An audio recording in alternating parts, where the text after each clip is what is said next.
Bonjour à toutes et à tous. Aujourd'hui, on se retrouve pour parler de livres pour enfants.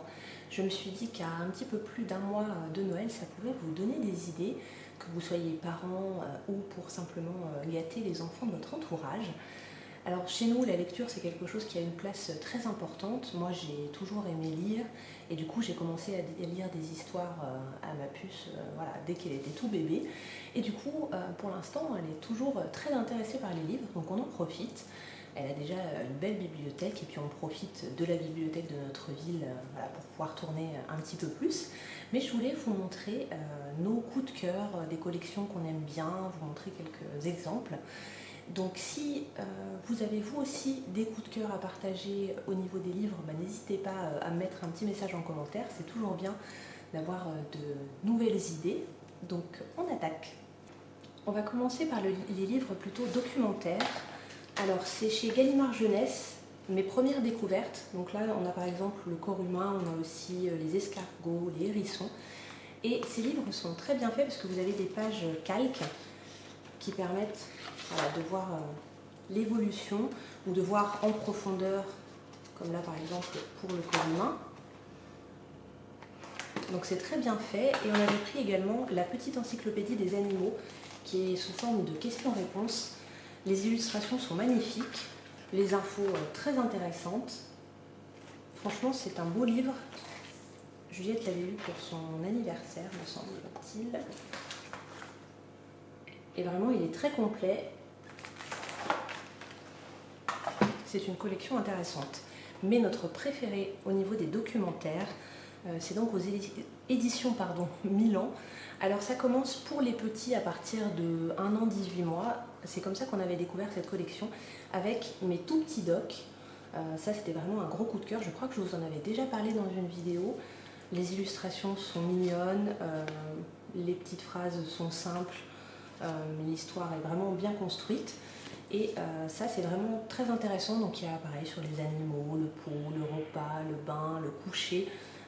Ça a été des super supports pour expliquer des choses et pour traverser certaines périodes. Donc vraiment, je vous les conseille pour les tout petits. Et ensuite, ça évolue. Vous avez mes petits contes, avec les contes classiques. Vous avez mes petits docs. Alors ça, ce sont nos préférés en ce moment. Donc c'est pour les 3-6 ans. Donc on en a une collection assez impressionnante. Il y a de tout. Donc là, j'ai pris les animaux de la savane, mais vous avez les pompiers, le médecin, l'hôpital, les dents, les fourmis, les abeilles, les animaux de la ferme. Il y a plein de choses, il y en a sur les villes également. Il y a beaucoup d'infos, moi j'ai appris des choses dans ces livres-là, donc vraiment c'est très bien fait, c'est pas quelque chose de trop bébé. Les illustrations sont très belles aussi, les feuilles sont plastifiées. Donc c'est bien pour les enfants qui aiment vraiment feuilleter les livres, on peut leur laisser, ce sont des livres qui sont très résistants. Dans la même collection, vous avez aussi mes petits pourquoi, pareil pour les 3-6 ans, celui sur les émotions, on l'a vraiment adoré. Il y en a aussi sur, je crois, la surdité, la vie, la mort, Zizi Zezette pour aborder la sexualité. C'est vraiment une collection très sympa, avec de belles histoires qui sont quand même assez longues. Pour le soir, c'est vraiment parfait pour nous. Et vous avez également mes petites questions, alors qui là est fait pour les plus grands, donc ils lisent à partir de 6 ans, ouais, je dirais 5-6 ans. Et c'est sous forme de questions-réponses. Voilà, vous voyez un petit peu l'aperçu. Donc c'est une collection qui permet d'évoluer avec l'enfant en restant voilà, sur des choses, des illustrations un peu dans le même style que les enfants peuvent reconnaître. Au niveau des prix, ils sont très corrects. Je vous mettrai tout ça en barre d'infos pour que vous puissiez voir. Mais franchement, ce sont des collections documentaires qu'on adore. Ensuite, nous avons des livres de chez Ozu. Alors ça, c'est une collection, mes petits albums, qui sont en fait sur des thèmes particuliers. Derrière, vous avez les thèmes abordés. Par exemple, là, la jalousie, le partage. Donc ce sont des histoires qui vont bien aussi pour le soir. Il y a quand même suffisamment de texte. Les illustrations sont adorables. Et ce que je trouve vraiment sympa, c'est que vous pouvez choisir en fonction des thèmes que vous souhaitez aborder avec votre enfant. C'est pas juste une histoire comme ça. Par exemple, on a celui-ci, c'est sur le Père Noël et l'entraide. Le mensonge. la confiance en soi, l'impatience, celui-là on aime beaucoup, l'hygiène, la santé. Donc franchement c'est toujours amené de manière assez drôle et avec de belles illustrations. Pareil, un format voilà, qui est assez pratique et résistant. Et la collection est très très large, donc nous on n'a que cela, mais je pense qu'on va l'agrandir cette collection, car ce sont des livres vraiment super. Ensuite, une belle surprise et découverte chez Ikea. Je vais très peu chez Ikea, mais j'y suis allée quelques fois avec ma sœur. Et j'ai vu qu'ils avaient quelques livres, ma sœur nous en avait offert un. Et j'ai trouvé qu'ils étaient très bien faits. Alors on avait eu en premier Orang-Outan a peur. Donc, alors là c'est écrit plus petit, hein. C'est pas le même format de livre, c'est vraiment plutôt pour l'histoire du soir. Mais c'est une belle histoire. On a également pris Le fabuleux voyage de Panda, avec les mêmes animaux comme héros. Et récemment, nous avons pris Trois amis. Donc voilà, une belle surprise, des livres chez Ikea. Je pense que ça vaut le coup de tester. J'espère qu'ils en sortiront d'autres, peut-être pour les fêtes. J'espère pouvoir y aller et puis regarder ça. Ensuite, une collection que nous aimons beaucoup aussi, ce sont les livres de Christina Butler et Tina McNaughton. J'espère que je n'ai pas écorché leur nom. Ce sont les aventures de Petit Hérisson. Alors moi j'ai vraiment craqué, je suis très sensible au dessin, à l'illustration. C'est vraiment quelque chose, je cherche toujours quelque chose qui soit mignon, qui soit dans la rondeur, la douceur. Et j'ai vraiment craqué pour les illustrations de Petit Hérisson. Hop. Donc avec ses amis, les animaux de la forêt. Vous voyez, on a des personnages qui sont vraiment adorables. Et donc nous, on a Petit Hérisson, Sauveteur des Neiges, Petit Hérisson et le sapin de Noël, L'étrange nuit de Petit Hérisson et Joyeuse Pâques Petit Hérisson. Donc voilà. Ceux-là, je pense que c'est des classiques qui doivent être assez connus. Mais franchement, si vous ne les avez jamais feuilletés, allez jeter un coup d'œil en librairie, chez Cultura ou ailleurs. Parce que vraiment, ils sont super. Les histoires sont très bien faites, très bien écrites. Et les illustrations voilà, sont trop craquantes. Ensuite, dans un format plus petit, que vos enfants, après, quand ils sont plus grands, peuvent lire eux-mêmes, ce sont les éditions Mijade, j'espère que ça se prononce comme ça, qui ont sorti ces livres et je les trouve vraiment super sympas. Alors, nous, on a les aventures de Fenouil, une petite sœur pour Fenouil, le Noël de Fenouil et Bon anniversaire Fenouil. Donc pareil, là on suit en fait les aventures d'un petit lapin qui fait partie d'une famille nombreuse, voilà, comme chez les petits lapins habituellement. Et vous avez donc des événements, Noël, son anniversaire, la naissance de sa petite sœur qui va provoquer de la jalousie. Ce sont pareil des livres avec des très belles illustrations, les textes sont vraiment bien écrits. Parce que ça c'est important aussi, le vocabulaire qui est utilisé est vraiment bien.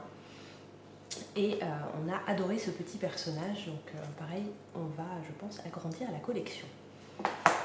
Et ensuite, chez l'École des loisirs, donc un grand classique pour les enfants.